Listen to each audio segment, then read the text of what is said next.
saxaafadda marka laba loo kala qaado waxaan u jecelahay inaan kelmad raaciyo dadka isticmaala baraha bulshada ee hadday doonaan aan saxafiyiinta ahayn laakiin warkoodu uu gaaraya meel kasta maanta waa aynu taagannahay xilli ay gabagaba tahay hawlihii baaxadda lahaa ee doorashooyinka la xidhiidhay ee guddiga komishanka qaranka ee doorashooyinku uu sida miisaanka leh ee milgada leh uga soo baxay waxaanu jeclaysanay inaanu laba kelmadood kaga tagno saxaafadda Soomaaliland kelmadda hore waxa weeyaan inaanu u mahad celino oo uga mahad celino saxaafadda Soomaaliland sida mudakarnimada ah mas'uuliyadda leh dal jacaylka leh diifoonaanta leh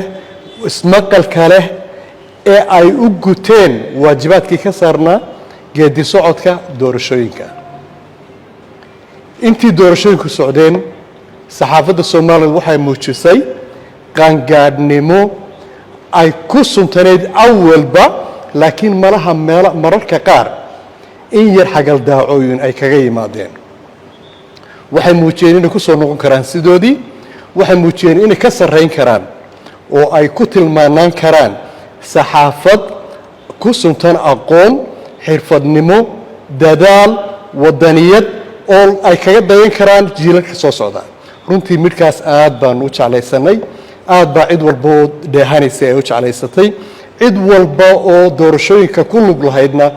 ay qiraysaa inay ku mudan yihiin bogaadin iyo qadarin aan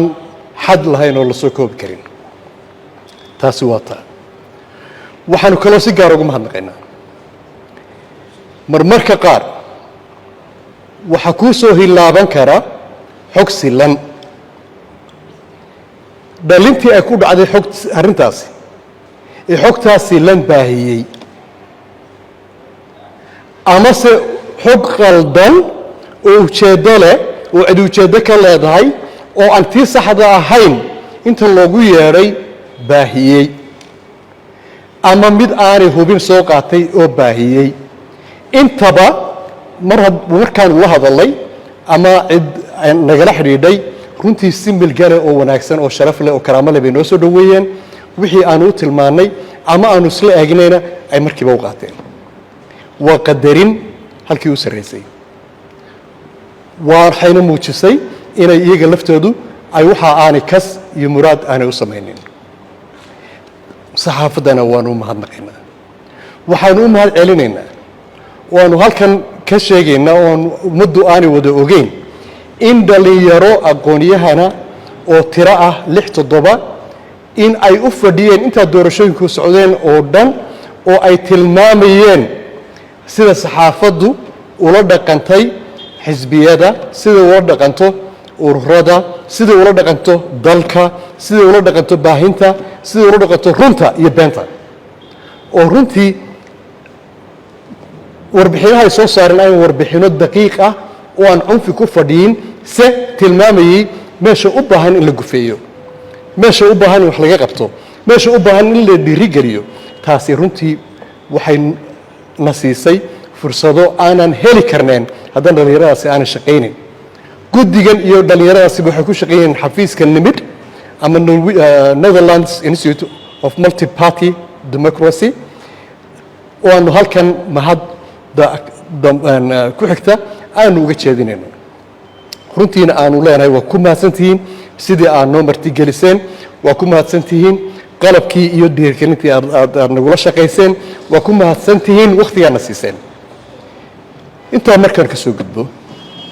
waxaanu jecelnahay inaanu saxaafadda ku dhiirigelino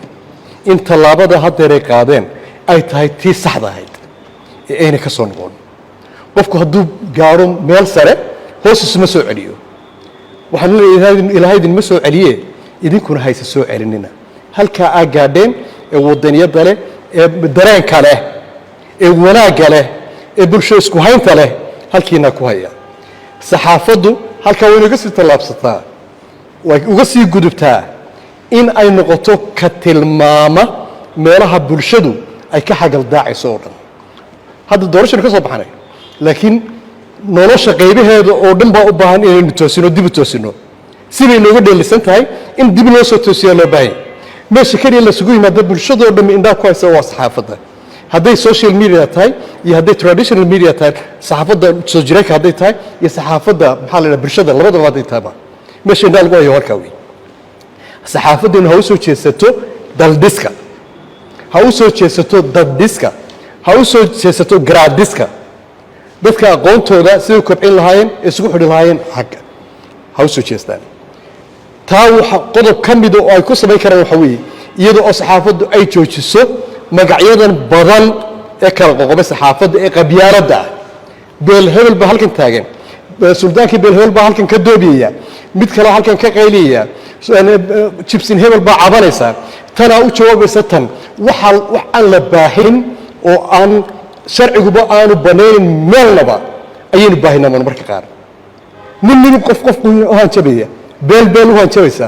dad labadaa ka xumbaynaya war taasi sax maaha haddii dadku kala cawdaan dee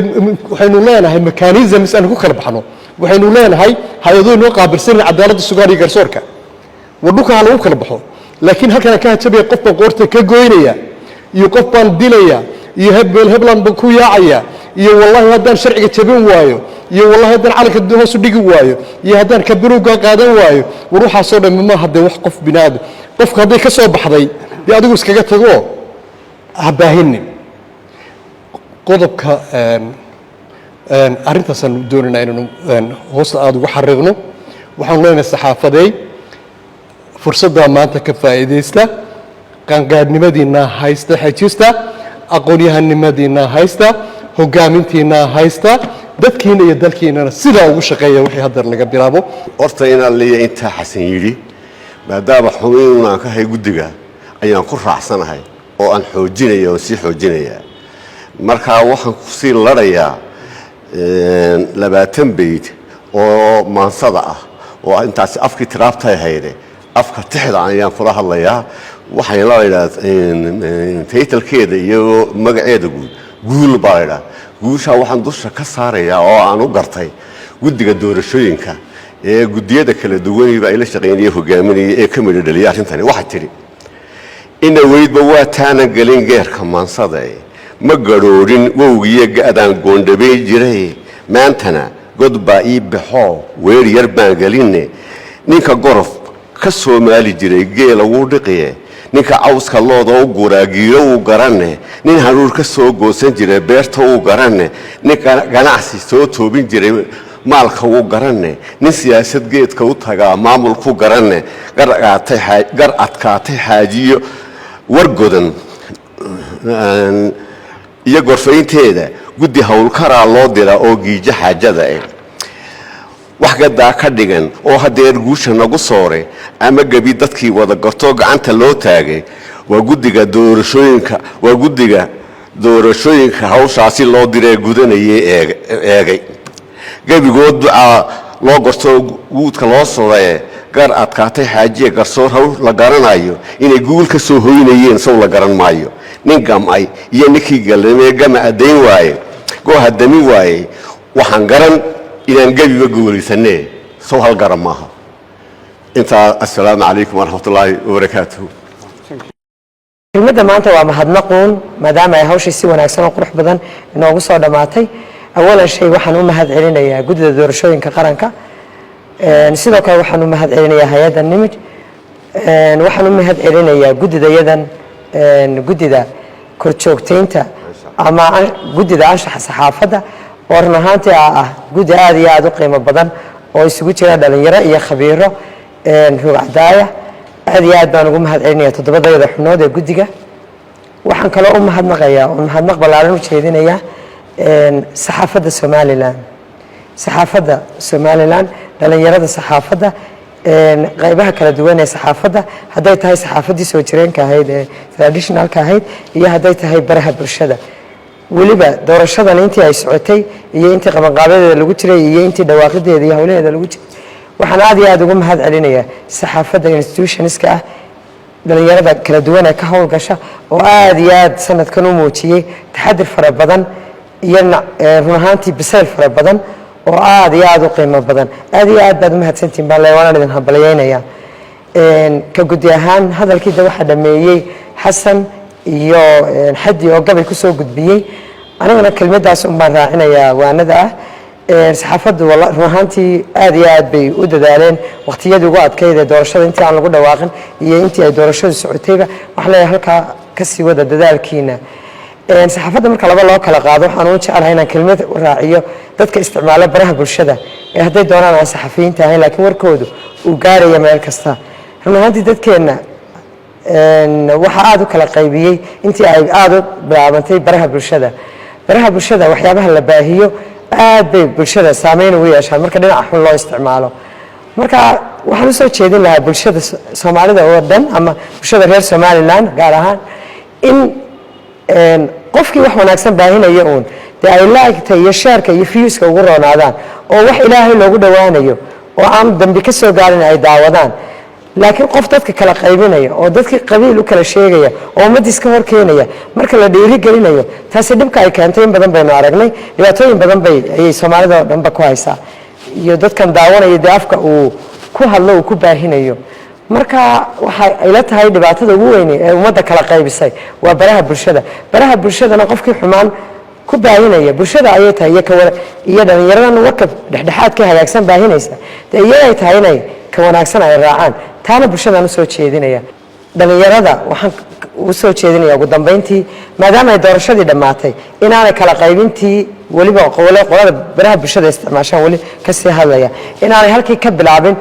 dawlad cusub ee imika dhalatay waxay rabtaa in lala shaqeeyo qoladii hore ee xilka haysay ama taageerayaasha kala duwan in dhibaato laga dhex abuuro still ma wanaagsana marka aniga waxaan